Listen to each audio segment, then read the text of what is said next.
ما ته یو ښځې ټېلیفون کړی کال دوه مخکې په ټېلیفون ما ته څه وایي زه راته هلکه یو څو جلکۍ ویم ښه بیانونه به نور علما درته وایي ما ته وایي چې یو تپوس ته نه کوم چې د یو سړي له 4 ښځې جایز دي نو د یو ښځې له 4 خاوندان ولې منه دي ما 10 خوکه منه دي 10 خوکه 50 خوکه شوق دی نو پوره کوه موږ درته څه وایو خاون ورته وایه او زوج ورته مه وایه میړه چې څه ته وایي په پښتو کې میړه ورته مه وایه او چې څومره کې تکړه شه نه وي تا له غصه درله مې تا نه دا تپوس کوم چې ته مسلمان یې که غیر مسلمه نه وي الحمدلله مو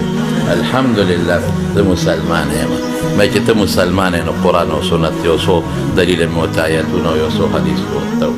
نه وي خلق دا تپوسونه کوي ما وی وایرس تا کې پراته دي ما وی ښه 3 جوابه در کوم یو خو دې دغه شو چې دا مې درته ووایي د قرآن او سنت وخت لږ دی هغه دا تاسو ته معلوم دی علما الحمدلله او مې دویم دا دی چې د یو سړي 4 ښځې وي او بچی د 4 ښځو نه پیدا شي پلار یې معلوم دی چې دغه ګلدین کاکې پلار دی او نسب یې معلوم شو چې دغه پلار دی د هغه نه نسب او میراث هم معلوم شو دغه مور دی او دغه پلار او که سړی یو ښځه یوه یو خاوندان یې 4 نو د پلار څوک شو نسب یې چا نه ثابت شو میراث به د چا نه وړي مې دا دې واورېدلي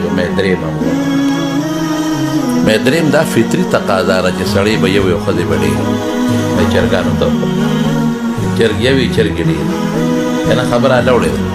په کور کې وګورئ تاسو هلکه تاسو خو پوهېږئ که کور کې چرګې ډېرې وي که چرګان ډېرې چرګ یوي او چرګې او چې دویم چرګ دې راوسته د دې مخکني چرګ دې قلقتو ته ګوره هغه د ضربه یا ضربه او د قال یقولو ګردان یې شروع کړي قال یقولو ګردان چې د حد نه وته چې دا خو زما قوم دې ته پکې د کمې راغلی